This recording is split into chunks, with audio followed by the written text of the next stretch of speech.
Okay, we'll call to order this meeting of the Bend City Council. We're going to do our inspections and pronouns, please. Start with you, Councilor Platt. Steve Flagg, he, him. Megan Norris, she, her. Megan Perkins, she, her. Melanie Keebler, she, her.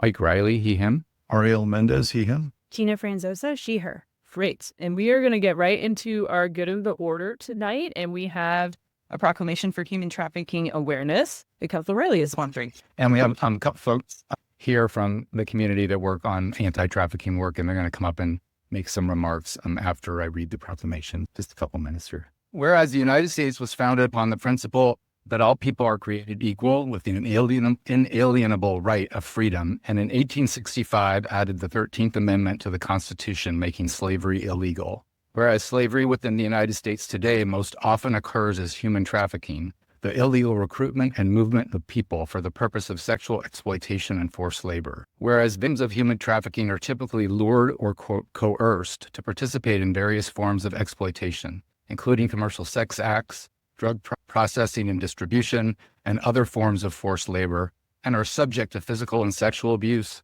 forced drug use, and other forms of violence to keep them under the control of traffickers, stripping them of their freedom and dignity and leaving them trapped in a cycle of exploitation and vulnerability. Whereas the consequences of human trafficking can be devastating and long-lasting, including physical and psychological trauma, health problems, and social isolation. Whereas human trafficking is a worldwide epidemic with an estimated 27.6 million people trafficked on any given day in 2021, and 6.3 million people are victims of sex trafficking, the vast majority of whom are women and many are children. Whereas it is estimated that more than 190,000 people are trafficked in the United States each year, and Oregon has the 10th highest trafficking rate in the nation. And whereas from 2018 to 2019, the Oregon Department of Justice identified 746 victims of human trafficking across Oregon, including 48 in Deschutes County. And in 2024, the Anti-Trafficking Project provided services to 103 victims and survivors of human trafficking in Central Oregon. Whereas due to its isolating nature, many individuals locally and across the globe are unaware that trafficking exists in their community. And whereas we must all work together to end human trafficking and sexual exploitation around the world and in our local communities through education, awareness protection, and support of victims and prosecution of traffickers. And whereas several local organizations work to combat sex and labor trafficking in Central Oregon through education, prevention, intervention, and support services for survivors, including the Anti-Trafficking Project, Soroptimist International of Bend, and In Our Backyard. Now, therefore, be it resolved that the Bend City Council opposes human trafficking in all its forms, encourages all Bend residents to learn about and do their part to prevent and intervene in trafficking, and does hereby proclaim January to be Human Trafficking Prevention Month in Bend. Thank you. Do I have a motion? Move to approve the proclamation. Second that. Right, moved by Megan Perkins, second by Councilor Norris. All those in favor? Aye. Thank you very much. And then we're going to have Jan Swander, who's the president of Soroptimist International of Bend, Cheryl Chicky, child survivor and executive director of In Our Backyard, and Brianne Barrett, program director of the Anti-Trafficking Project of JBAR-J here in Deschutes County. Come on up. Yeah. And as I said, they're each going to make a few remarks about the work that they do in the community. And we'll start with Bree. Thank you so much for having us here today. My name's Bree Barrett. I'm the program director for the Anti-Trafficking Project. We serve victims and survivors of both sex and labor trafficking here in Central Oregon. This is Human Trafficking Prevention Month, so we're using this time just to bring awareness to the issue that is happening here in Central Oregon. Last year in 2024, we served just over 100 clients of sex and labor trafficking in Deschutes, Crook, and Jefferson counties. Many of the survivors that we work with and also our survivor staff, our Survivor Advisory Council, have all said that if they had known that there was services available, they would have left their situation much sooner. And that is why our program is here and exists. We provide crisis intervention services as well as long-term case management to help them through that health and healing, and to be able to get past that point in their life and have healing afterwards. We also run our Human Trafficking Task Force, which comprises of just over 30 agencies here in Central Oregon that are all committed to fighting human trafficking in our area. Hi all, my name is Cheryl Chicky. I'm executive director of In Our Backyard, and I sometimes wonder if this town knows that about 10 years ago, you started raising awareness through freedom stickers at In Our Backyard. It started here in Bend after a victim was recovered at a nearby gas station convenience store. And since then, it's become a national program. We have volunteers every day order freedom stickers off of our website for free. And over 1 million have been posted across every single state across the country.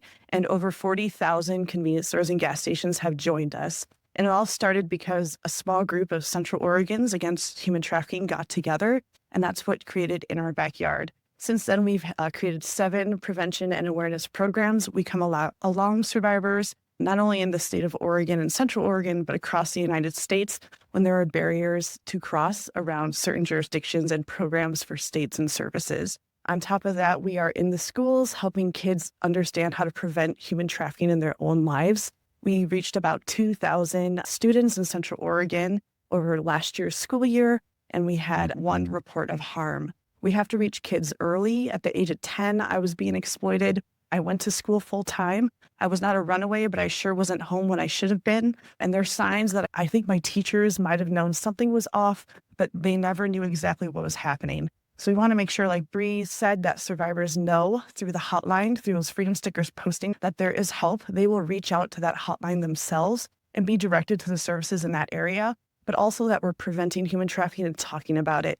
So I just want to express that having this month be Prevention Month really is what makes the difference. We have to talk about this hard topic and take the courage to link arms and fight this together. Good evening. I'm Jen Slender, president of the Seroptimus of Bend. And I'm just really honored to be in the same room with these 2 other women. Seroptimus is a global volunteer organization that provides women and girls with access to education and training they need to achieve and gain economic empowerment. Today, we stand up to speak out about the prevalence and the danger of human trafficking and advocate to end the crime of human trafficking, a human rights violation, which affects more than 400 million people worldwide each year. Another thing that I just want to make sure that all of you know that you're invited, both council and audience, is that we have a program tomorrow between 12 and 1, and the program is an anti-trafficking and violence program. It's an informational talk. And Bree is one of our speakers that will discuss and educate.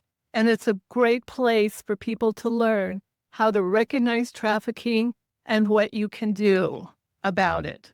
Again, it's Thursday, tomorrow, January 23rd, 12 to 1 p.m.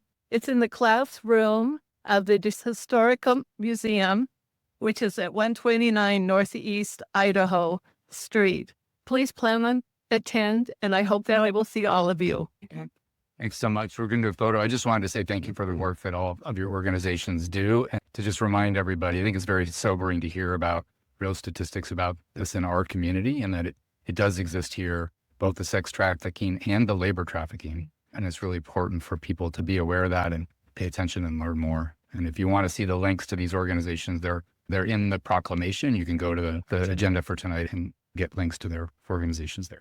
Thank you for what you do. Thank you. And I think there might be some other people in the audience if they're... Hey, you ready? You ready? 9 to 10. Can you have that camera? Getting close.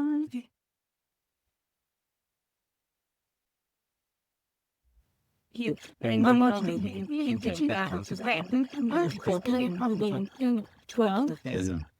Jesus. The second fabric's 19. District content. And then does it have to be? That's one. I stay. I think. All right. Thank you, everybody. So we are going to move to our visitor section for public comments. We have nobody signed up online, but we have folks in person, so we'll be going through those folks. Most of you, I recognize your names and your rules here, but just to reiterate, please address us as a bodies. Please don't use language or do any actions that disrupt the meeting. If you do break or roll off that, just stop and meeting here. Don't think that will happen tonight. So we got the timer up here today, and we're doing 2 minutes per person. It does not make a beep at the end. We're trying that out, okay? We're not sure. It's really loud for Council Burgess. But so if you hear the beep, that would be the end of your time. And yellow to let you know you have 30 seconds to wrap up, please. And so I'm going to call for your vote. Could you come up, let us know if you live in Bend or if you represent an organization, and then give us your. And I'll start with you, Gar. Then come on up. Good evening, members of Bend City Council, and thank you for the opportunity to speak tonight. My name is Garth Finley, and I represent the hardworking members of the Western States Carpenters Union. I also fight for the unrepresented carpenters in our community that are trapped in a cycle of wage theft and abuse. I'm here to address the very topic and echo the proclamation that was read earlier, human trafficking in the construction industry. Construction work is the backbone of our growing community, but beneath the surface of this vital industry lies an alarming reality. Unscrupulous labor brokers and contractors exploit vulnerable individuals, and many of them are trafficked and forced to work in unsafe conditions for little or no pay. These practices are not just a violation of human rights, they undercut legitimate contractors and workers who are striving to earn an honest living within our city. In the recent years, we've seen cases nationwide where trafficked individuals are forced to work long hours, denied proper wages, and threatened with violence or deportation. This problem is not just happening elsewhere, it's a silent issue and is affecting our city and as demand for construction grows. So what can we do? First, we need stronger enforcement of labor laws. We urge the council to work with state and federal agencies to ensure the contractors operating in Bend adhere ethical hiring practices. Second, we need transparency in construction bidding and permitting process to ensure that projects go to reputable firms. Finally, I ask the council to consider funding public awareness campaigns and training for city inspectors to recognize signs of human labor trafficking on work sites. Every worker deserves the dignity of fair treatment. Just 30 more seconds. Treatment of safe environment. Addressing issues is not just a matter of justice. It's about ensuring that Bend remains a community where ethics and businesses thrive and human rights are protected. So thank you, and we will make a difference in this. Appreciate you all. Can we start? More, let's turn on. It sounds like a call in a dentist office. Very degrading. Thank you for being. All right, let's have Keegan Chisholm. Marla, Not yet. Next week. Concern? go ahead. Good evening, ladies and gentlemen of City Council. My name is Keegan Chisholm, and I'm currently an IB student at Bend Senior High School. The goal of my speaking is to bring up the idea of a legal graffiti space in Bend, or a wall or tunnel where people in the city can freely paint and express themselves. This concept has already been implemented in Redmond by their Commission for Art in Public Places, and upon conducting interviews with the current and former chairholders for that organization, I've learned that it has noticeably reduced the amount of illegal vandalism in the city. As a student, artist, and citizen of Bend, I believe that the city could absolutely benefit from a space like this. There are many murals around town, and this public graffiti wall could serve as something similar, but created by and for the citizens of Bend. In my research, I've learned a lot about managing a space like this and the work required by the city, so if you have any follow-up questions, you can contact me. I've already emailed the City Council and have been in contact with Councilor Platt, who I've provided a slideshow with which I'm willing to present to other council members who are interested. Thank you for your time. Keegan. Thank you. Here. Thank you. All right, Jim Elliott. Trying to make a point here. Not So, gonna miss you. thank you, Mayor and the council members, for providing me this opportunity to address the traffic safety in Bend. My name is Jim Elliott, and I live in Bend. Tonight, I'm here on behalf of the elementary students at Bear Creek Elementary School. I am a crossing guard at Bear Creek Elementary 3 mornings a week. This is my usual outfit and the stop sign that I use to stop cars so children can safely navigate the roundabout at Bear Creek and 15th Street. I would like to report that the drivers follow the blinking school warning lights that mandate 20 miles an hour, and that they stop for me and the students who are walking and biking to school. But that would not be true. Every day, drivers speed through the school zone despite the blinking lights. Despite my bright coat and my stop sign, and the fact that I'm bigger than a water buffalo, according to my daughter, drivers do not always stop at the crosswalks. Of course, when you have one hand on the steering wheel and the other on your cell phone, you may be distracted. I'm always glad for snow and ice during my duty time in the crosswalk.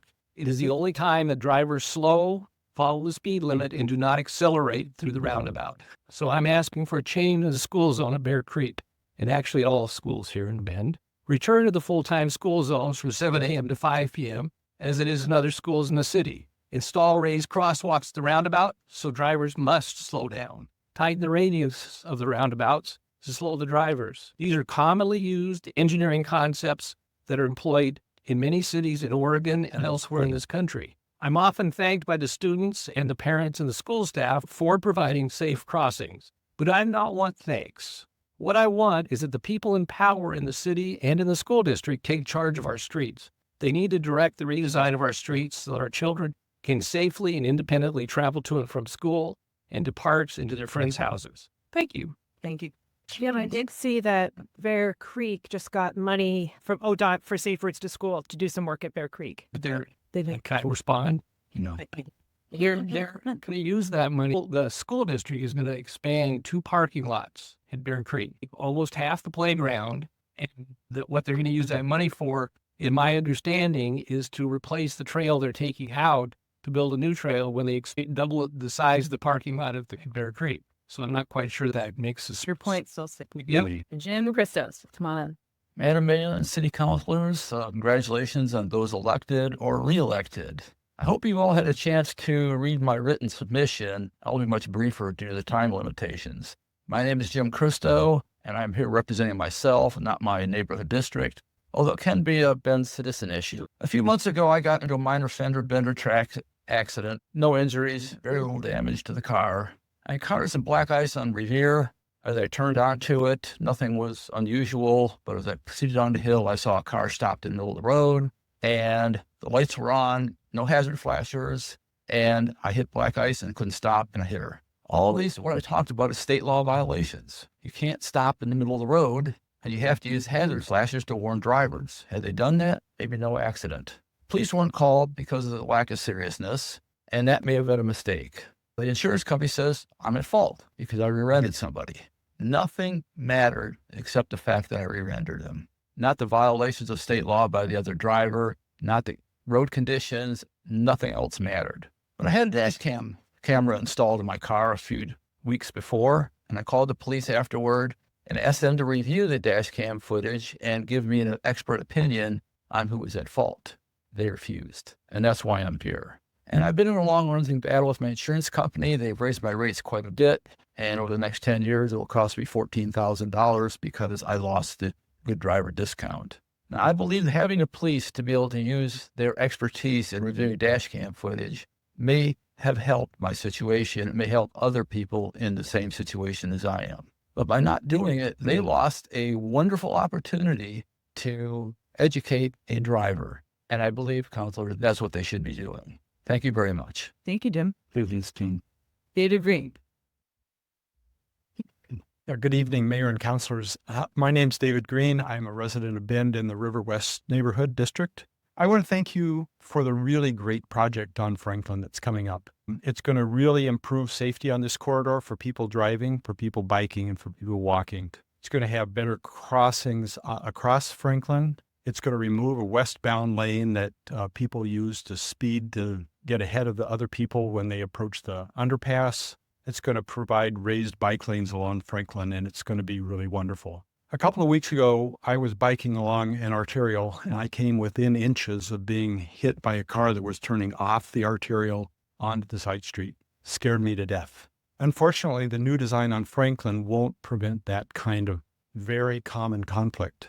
Keeping the bike lanes and sidewalks raised across those side streets along the arterial, which is supposed to be the priority street for traffic, would really help that situation. The people walking and biking across those side streets would be very much more visible, and cars would slow as they enter those adjacent neighborhoods, especially in the new neighborhood along 2nd Street that's supposed to be a walking and bikeable neighborhood.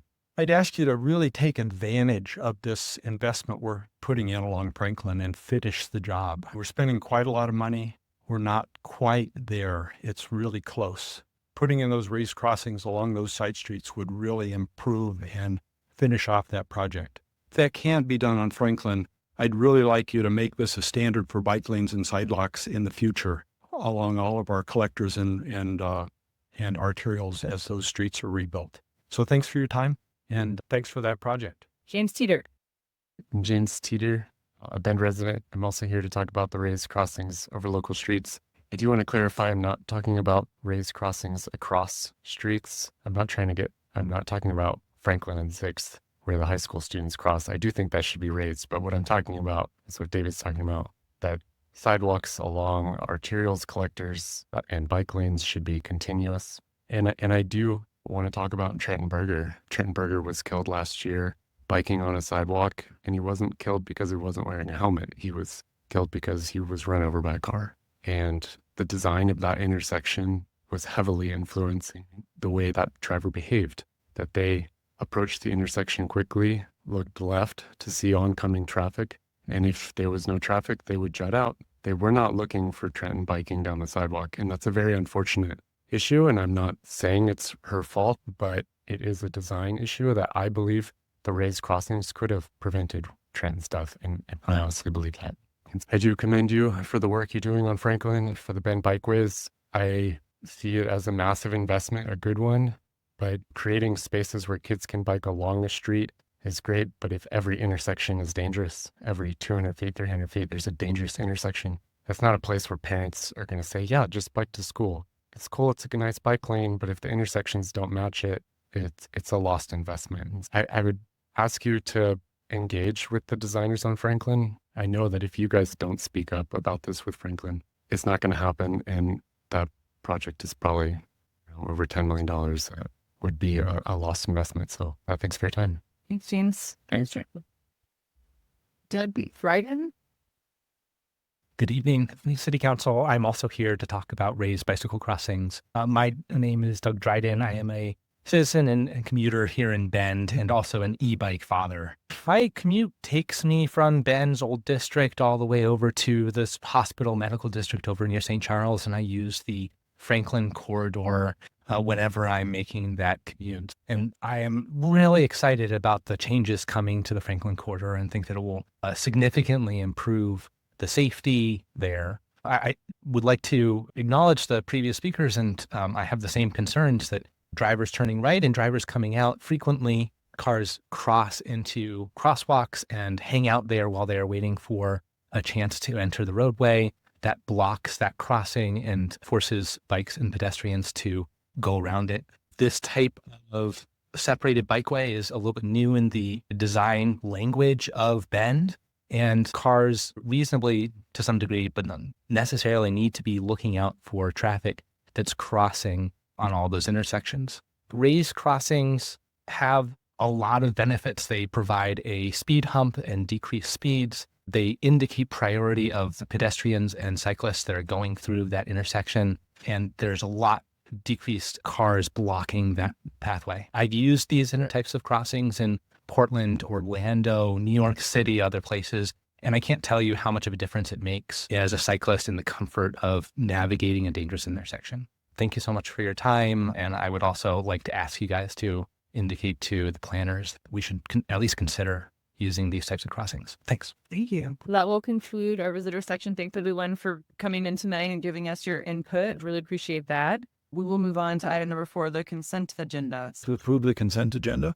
Second. All right, moved by Mr. Mendez, second by Councilor Riley. All those in favor of approving the consent agenda, say aye. Aye. Okay, consent agenda is approved, and that moves us to item number 5. The adoption of 2025 City of Bend state legislative framework. And Erica's just going to show us the changes we made in our work session.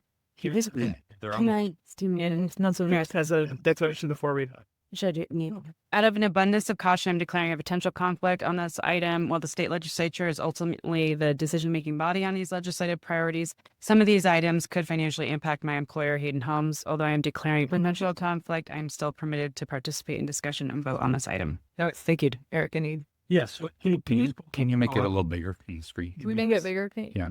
Thank you. Yeah. So in the sustainable transportation infrastructure funding, so the consider track changes, they're geographically equitable and ensure cities' share of state funding is maintained or increased. And then language below about funding auctions and policies. I put the word or phrase remove barriers to address, Ori, what you were saying about the wayfinding and the recreation community. That kind of covers them. Yeah. And then we added safety. Yeah. So if you are ready to make a motion, we would just need to say as amended. Oh, great. All right. Yep, we discussed earlier. Ready for a motion? I move to adopt the 2025 City of Bend State Legislative Priorities as amended. I second that motion. All right, moved by Mayor Tim Perkins, second by Councilor Mendez. All those in favor? Aye. Any opposed? Thank you. My two item number 6. This is authorization to purchase 2 Pierce Velocity engines and 1 Pierce Velocity tiller ladder truck from Hughes Fire Equipment, and authorize the city manager to approve amendments for unanticipated equipment specification charges. And that we Fire Chief Hand here. If you do window tone instead of straight. I'm the business fan. I have meetings. Thank you. Good evening, councilors. Todd Riley, Fire Chief, Ben Fire and Risk. Mike Hanna, we operations chief. So we're here today because aging fleet, and we're requesting to replace some of the equipment. And it is part of our maintenance plan. For specifics on what we are requesting, Chief. So we're requesting 2 engines and looking at the age of our fleet, the service intervals required, the hours and the mileage on all of the engines that we have in service today. It's time to replace 2 of those. It's part of our 5-year capital asset purchase plan. And we're also purchasing an additional ladder truck. We purchased one in 2000, and our reserve ladder truck is a 2003. Our frontline truck will become a reserve, and then this ladder truck will become our frontline truck. You'll notice it is a different style. It's a tillered apparatus. So looking at the complexity and height of the buildings and all of those buildings being put into our current built environment, the narrow streets, the desire for narrower streets, and the increased congestion, this will allow us additional reach and additional mover throughout the city. In addition to that, there are $520,000 in change orders. That is $160 per engine, and then $200 for the truck. And that's just to give us the opportunity to capitalize on improvements in technology and equipment that come out over the 4 to 5 year build time. So that's what the contingency is for. So just so that it takes 4 to 5 years to get these once we say we want. Correct. Yeah. So it's the ladder truck is about 51 months, and the engines are about 53 months from time of work.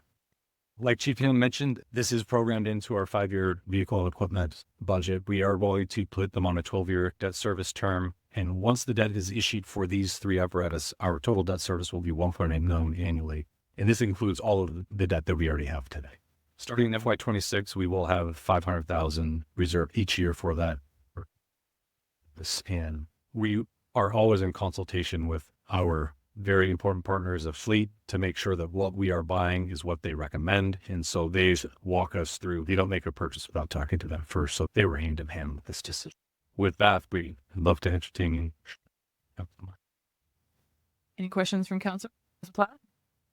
Well, so, Chief, this is a big purchase, right? And previously budgeted for it, so unsurprising that it's coming up now. It's also a long-term purchase, and it's a gas vehicle, right? Or a diesel vehicle. Did you consider any other options, that something like a hybrid or an electric vehicle at all? So the answer to that is yes, and that technology does exist. And I want to just reinforce to council that we look at the electric engines, and for various reasons we decide not to go with them. A couple of things. First is the electric engines that are on the market today, they are still hybrid. They have an electric engine, but they always still have a diesel motor in them, and that is so they can be certified through NFPA, which is the organization that certifies all of our apparatus. And secondarily, just cost per unit makes it right now prohibitively expensive. Just for the engine, you would add on $800,000 per unit. And the first thing we would need is the infrastructure in place to be able to charge these engines. Per station, the research that we did, it would be right around $200,000 per station. Now, could we phase this in and do one station and maybe one at the training center? Sure. But the point being is we're not ready yet. And then again, in consultation with fleet, our essential partners through this, they're not ready for an electric fire engine yet. Matter of fact, the training and equipment that they would need, again, would precede any engine purchase that we make. So we are a levy fire department, and we do go to the voters and say, we are the most efficient we can be, and we're only asking you for money because we simply cannot operate without additional funds. And so to justify that additional expense per unit, I just don't think. So with with all of those and the combination of all those answers, we decided it is not time for. I appreciate you taking a look at it. Do you feel like in the long term, do you feel like that might be more of an option? I think there's an inevitability that we're facing, right? I think the cost of these is going to come down. It would stand to reason that electric fire engines will be more affordable. But also with the infrastructure, as communities like ours are grappling with how do we electrify not only our buildings, but also the vehicles that are on the road, the fire department, we're just going to be part of it. It's not a no, it's just a must. Thanks for looking at it. Appreciate it. Absolutely. Thank you for the questions. Any other questions from council? I'm just curious, what happens to the old trucks? We'll sell them. Do you sell them? Yeah. Okay. I wish they retain their value more than they do, but we'll sell them with the hours and miles that they have on them. And with that money, we will either put them towards the existing debt service that we can see that we're issuing, or put them towards future apparatus purchases. So we won't hang on to stuff that we don't need to hang on to. And while it has value, we will get it out the door because there are communities usually close by that benefit greatly from the apparatus that we place out of service. Thank you. Okay. Good question. Any other questions before a motion? Go. I need to authorize the purchase of 2 Pierce Velocity engines in an amount not to exceed $2,740,317 and 1 Pierce Velocity tiller ladder truck at amount not to exceed $2,254,139 from Hughes Fire Equipment Inc. and authorize the city manager to approve amendments adding up to an additional $520,000 for unanticipated equipment specification changes. Second. All right. Moved by Council Perkins, second by Council Riley. All those in favor? Nice. Okay. Thank you very much. Should we need that truck in 5 years? Long ways. All right. Well, that was the last business item for the council meeting. So we're moving on to council action and reports. Before we get into this, I wanted to actually just ask the group something. There has been some discussion, the mayor brought this up, about potentially moving our council action and reports closer to the beginning of the meeting. And that would give opportunity for us all to be fresh. Remember what we've done. Sometimes, new councilors, you may have observed this, it is like 10:30 or 11, and we're all very tired and we're forgetting what we've done. And I think it's important, especially after advisory body summit, that we're giving some good information about meetings that we've been to, and having the opportunity to make sure that we're all hearing those things that are happening, especially at the advisory committees. I wanted to bring that up to the body, and if that's okay, we'll work on moving that up in the agenda. We don't want to be huge and wordy. We're about to get to our business, but it just gives them visibility and an opportunity to have the public see that too. So maybe the other people in the room. It was okay leaving the city manager's record meeting down lower, but giving that council. So I'm not hearing any opposition to that from Bergman that project. I don't think we have any subcommittee that have met yet. We just assigned those today. There was one letter that came up that I forwarded to council all just about the direct paying climate action that I'd just like to sign on to in solidarity and trying to keep that going. It's really important. So unless anyone had a problem with that, I'm going to go ahead and do that. We don't have any other appointments. And yeah, we can start with you, Councilor Franzosa. Have you watched this before? Do you feel comfortable giving your report? And there might not be too much because you just were sworn. Yeah. I enjoyed reading all the materials for the meeting. It's just going to be self-reflection. Yeah. You can also pass. You don't have to. Yeah. For this work. That's all I have to say. Okay. Anything, Councilor Mended? Nothing to report. Okay. I just wanted to talk about a couple things. One, I went to the Cleveland Commons, which is the lowest we're at for the new permanent supportive housing in the community, 34 units.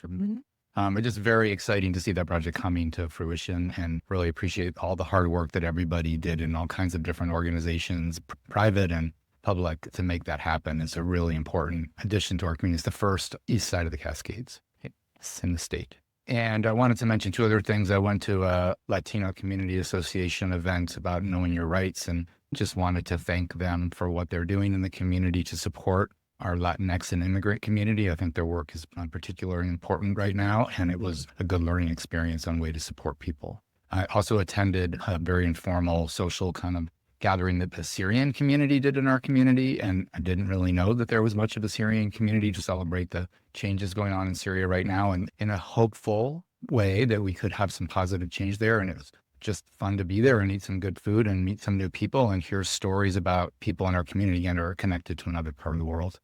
Great. All right. Yeah, I've forgotten most of what's gone on in the last month, but one thing to highlight, and I'm sure Mayor you'll do as well, is the Western Governors Association meeting was here in Bend. And what I really got out of it, especially on the first day, was that we're doing a lot of really good work here in Bend. And the governor was extremely complimentary about that housing work. And it was really great to talk to people from other Western states about how they're managing, particularly in communities similar to ours, resort tourist towns, how they're managing this housing crisis. And the other thing is just a little update on the Coordinated Housing Response Office, because I don't think I have done an update since our meeting in December. And we officially agreed to evolve into the Regional Housing Council meeting or council over a period of time. We will be meeting as the Coordinated Housing Response Office body directly before the Regional Housing Council meeting once a month. Other people will be able, anyone who wants to can attend. We still do public comments, all of that. But we will be meeting in that specific body for a while, and with the intent of eventually evolving into a more regional model, which is something we talked about during the legislative advocacy agenda today. So that was exciting to finally come to some sort of conclusion to that, because we've been talking about that for what? And two more, and one other change: the two ex officio members now will become voting members in a tip towards a regional effort. So the Community Action Coalition, which is Neighbor Impact, will be basically promoted from an ex officio to a voting seat, and then the Homeless Leadership Coalition will also be. So we'll have more of that regional expertise and sort of vantage point to start moving in this direction. And I'm really excited about this model. And, with the point in time count, I'm hearing that, early news that some of the more rural communities in Crooked Jefferson County will probably be because their data is getting better. We'll see an increase in homelessness in this point in time count. I think there might be a renewed interest in being a part of a regional solution. Yeah. When they're not as meetings, they're moving, I think. We're still moving.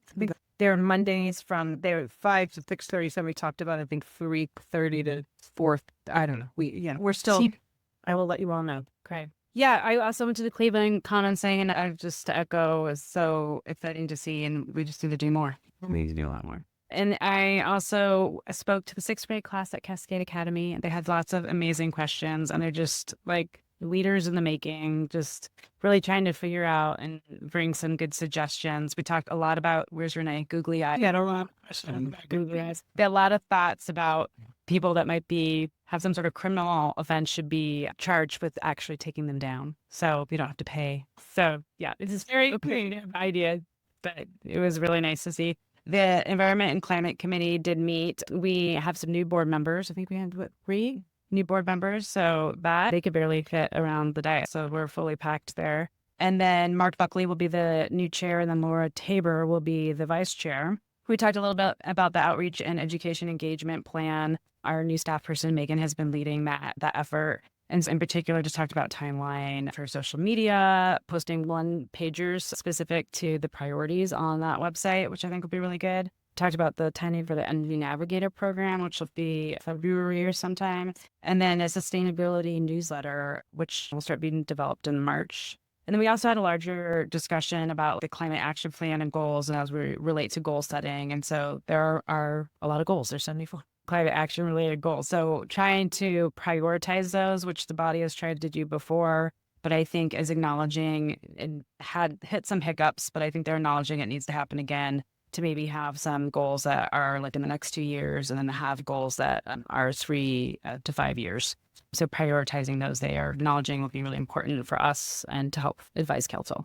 We had a very well-spoken Ben High student here this evening, and I'm looking forward to meeting with a bunch of those students over at Ben High. They just got great ideas about how to make the community a little better. So it's just really fires you up, meeting with young, engaged folks like that. So I'm looking forward to that meeting coming up. Great. I attended the COCO, which is the Central Oregon Cities Organization meeting last week. So some changes there. Mayor Lutt is now the mayor of Sisters. They do the selection amongst themselves. So she was selected as the mayor, which was great. The new mayor of Lapine was there as well. And then, of course, Ed Fitch was reelected mayor of Redmond. And then there were some folks from Culver and some other places too. We had our initial meeting. We'll be doing selection of chair and things at the next meeting, and talked about a lot about water, which is the continued main issue that COCO works together on. There's actually a bill or two that the group is itself supporting. And then we all gave our own priorities, like to preview the draft that we approved tonight, and we'll continue to work together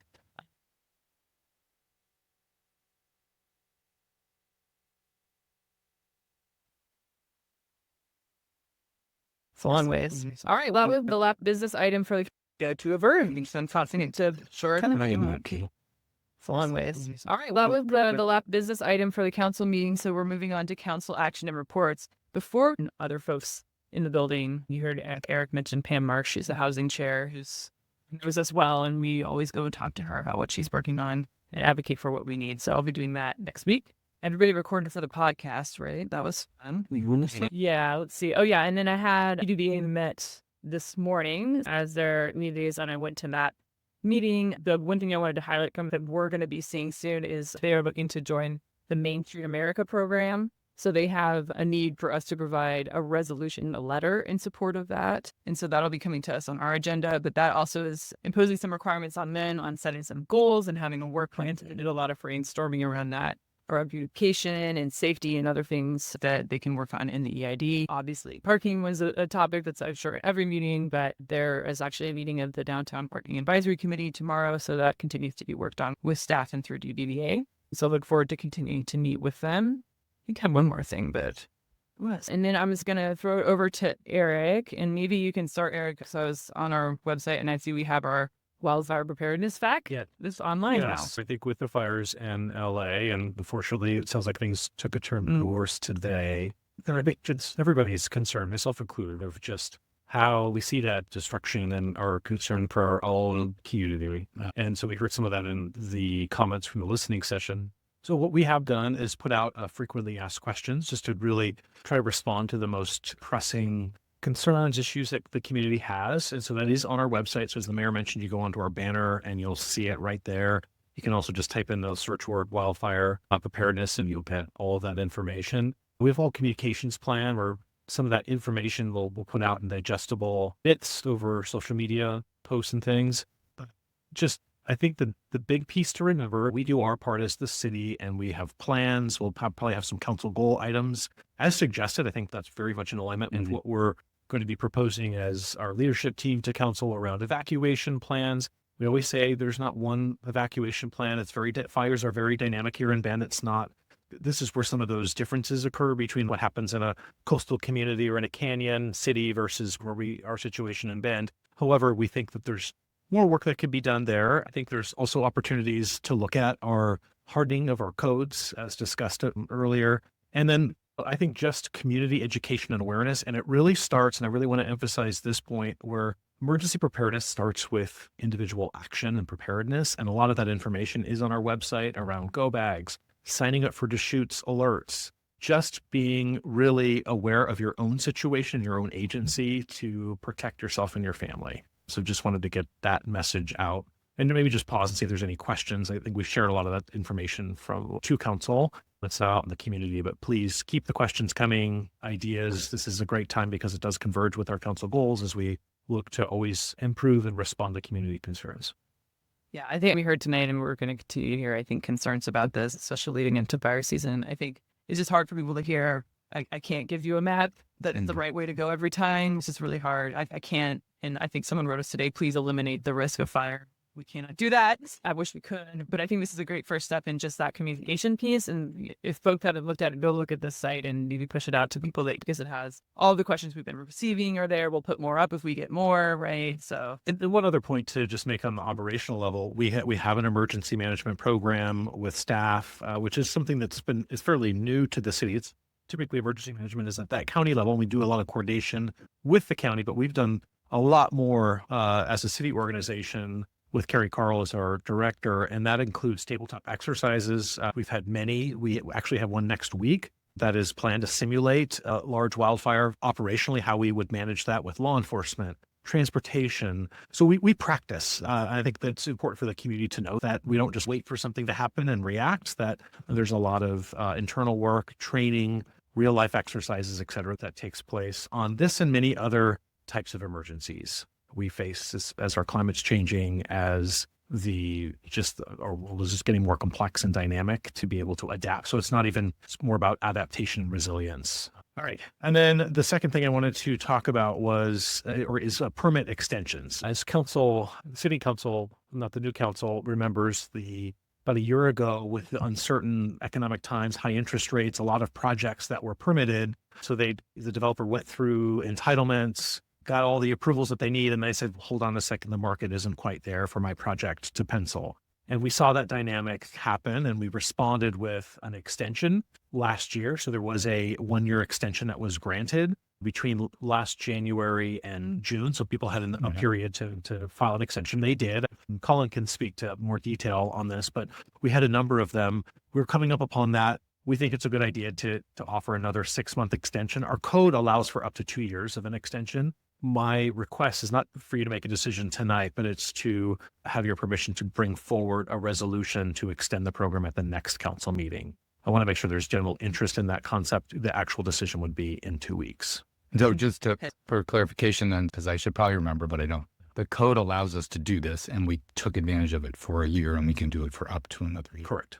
And what I think we'll recommend is a 6-month. And so it would be from whatever date if there was extended till March, it would be until September. Yeah, something like that. Yeah, do you want to I want to make sure I'm. Thanks, hello, City Council. Colin Stevens, Community and the Director. So what we did the last time, under the code, the council was authorized to meet before to give up to a 2-year extension for planning approvals. And then we mirror the engineering and building permit approvals to match the planning approval as well. So we give them a whole host of approvals. What we did in January of 2024 was opened a 6-month window to allow people to apply for this between January and June, and then gave them a 1-year extension. We are hearing from folks that they would like to do that again. So we're thinking of doing a similar thing. And this time it's housing projects, residential projects that we're hearing from. And so we think definitely with the market conditions for housing right now, we think it's a good idea to do that one more time. And if I come back in February, at your next meeting, I could do from February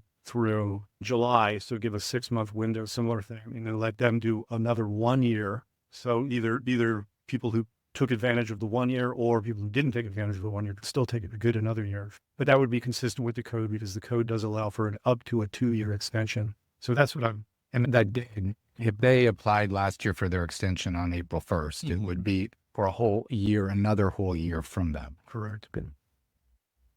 Something with their support to bring that back. Yeah. Thank you. Thanks, Colin. And that's it. We're going to adjourn the Bend City Council meeting and to a verb. To Borough Chair Warwick. Okay, so and I'm going to call to order a meeting of the Bend Urban Renewal Agency. First order of business is to approve the minutes from December 18th and January 8th. I think to approve the December 18th, 2025 and the January 8th, 2025 meeting minutes. Second. All those in favor? Aye. Opposed? Passes unanimously. And then we have a couple of appointments to the Core Area Advisory Board. 2 reappointments, Corey Harlan and Dale Van Valkenburg, and 3 new appointments, Don Coffer, Hank Kamakala, and James Teeter. Do you have a motion for that? I move to approve the appointments. Second. All those in favor? Aye. Opposed? It's unanimously. And then I hereby adjourn. We can do that. Sure, go for it. I know.